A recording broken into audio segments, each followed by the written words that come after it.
இப்ப ரீசெண்டா வெளியான T20 விளையாட போற இந்தியன் ஸ்குவாட்ல சுப்மன் கில்லோட பேர் இல்லாதது நிறைய பேருக்கு சந்தோஷத்தை கொடுத்திருந்தாலும், ஃபார்மே இல்லாத சூரியகுமார் யாதவ் எதுக்காக டீம்ல சேர்த்தீங்கன்னு நிறைய பேர் கேள்வி கேட்டு வராங்க. இப்ப இந்தியன் டீமோட முன்னாள் பிளேயரான முகமது கைஃப், சுப்மன் கில்லையும் சூரியகுமார் யாதவையும் நீங்க கம்பேர் பண்ணக்கூடாது.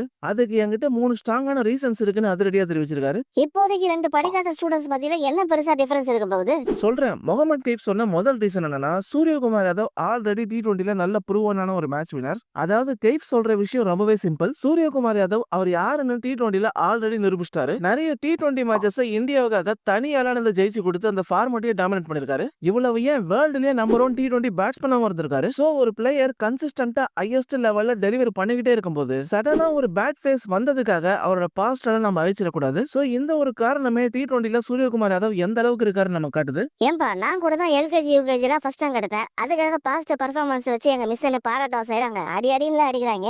ரெண்டாவது ரீசன் என்னன்னா, சுப்மன் கில்லோட கேஸே வேற. சுப்மன் கில்ல பொறுத்த வரைக்கும் டெஸ்ட்லயும் ஓடிஐலயும் டாப் குவாலிட்டி பிளேயரா இருக்காரு. ஆனா T20ல இன்னும் அவர் நிறைய வேலை செஞ்சாகணும். இதனால தான் சூரியகுமார் யாதவையும் சுப்மன் கில்லையும் இப்ப கம்பேர் பண்றது அன்ஃபேராகவும் மிஸ்லீடிங்காகவும் இருக்கும்னு நான் சொல்றேன். சோ ஸ்பைடர்மேனை அயன்மேன் கூட கம்பேர் பண்ண கூடாதுன்னு சொல்றாரு அதானே? நீ எப்படி வேணாலும் எடுத்துக்கோ. ஆனா அடுத்த ரீசன்ல விராட் கோலி எக்ஸாம்பிளா கொடுத்திருக்காரு தெரியுமா? ஏய் கிங் கோலியா? சரி சொல்லு கேப்போம். விராட் கோலியோட கரியரே ப்ரூவன் பிளேயர்ஸ்க்கு பேஷன்ஸ் தேவைன்னு நம்ம காட்டுது. அதுலயும் கோவிட் டைம்ல விராட் கோலி கடினமான 2 வருஷங்களை சந்திச்சாரு. அவர்கிட்ட இருந்து பெரிய ரன்கள் வரலனாலும் இந்தியா அவருக்கு தொடர்ந்து சப்போர்ட் கொடுத்துக்கிட்டே இருந்தாங்க. ஆமால, ஏன் அவருக்கு மட்டும் சப்போர்ட் பண்ணாங்க? ஏன்னா விராட் கோலி ஆல்ரெடி இந்தியாவுக்காக ஒரு டெக்கேடுக்கு மேல மேட்ச் வினிங் பர்ஃபார்மன்ஸ் கொடுத்திருந்தாரு. சோ சூரியகுமார் யாதவும் அதே கேட்டகரியில தான் இருக்காரு. அதாவது பாஸ்ட் சக்சஸ்னால சூரியகுமார் யாதவ் மேல நம்பிக்கை வச்சு தான் அவருக்கு வாய்ப்பு கொடுக்குறாங்க.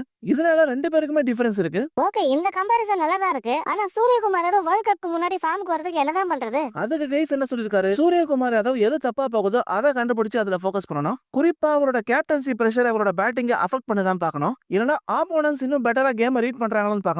அதுவும் இல்லனா கேப்டன் ரெஸ்பான்சிபிலிட்டிஸ்னால அவரோட எனர்ஜி எல்லாம் போயிடுதான்னு நம்ம செக் பண்ணணும். இதனால என்ன பொறுத்த வரைக்கும் ஸ்கை ஒரு சாலிடான T20 பிளேயர். அவருக்கு ஃபார்ம் சீக்கிரமே திரும்ப வந்துடும். இதனால அவரை தூக்குறது ஒரு சொல்யூஷனே கிடையாது. அதனால அவரை கில் கூட கம்பேர் பண்ணி தூக்கிடக்கூடாதுன்னு முகமது கைஃப் தெரிவிச்சிருந்தாரு. ஸ்கை அங்கிள், நீங்க ஒன்னும் கவலைப்படாதீங்க. வெற்றி கொடி கட்டு பாட்டை போடுறீங்க, இந்த முறை ஃபார்முக்கு திரும்புறீங்க, கப்ப தட்டுறோம் தூக்குறோம். சோ மக்களே, சூரியகுமார் யாதவ் கரெக்டான டைம்ல ஃபார்முக்கு திரும்பி இந்தியாவுக்காக கப் ஜெயிச்சு கொடுப்பாருன்னு நினைக்கிறீங்கன்னு கமெண்ட் செக்ஷன்ல சொல்லுங்க. அப்படியே வீடியோ வேற லெவல்ல இருந்தா 1 to 5 ரேட்டிங்ல கமெண்ட் பண்ணி சப்போர்ட் பண்ணுங்க.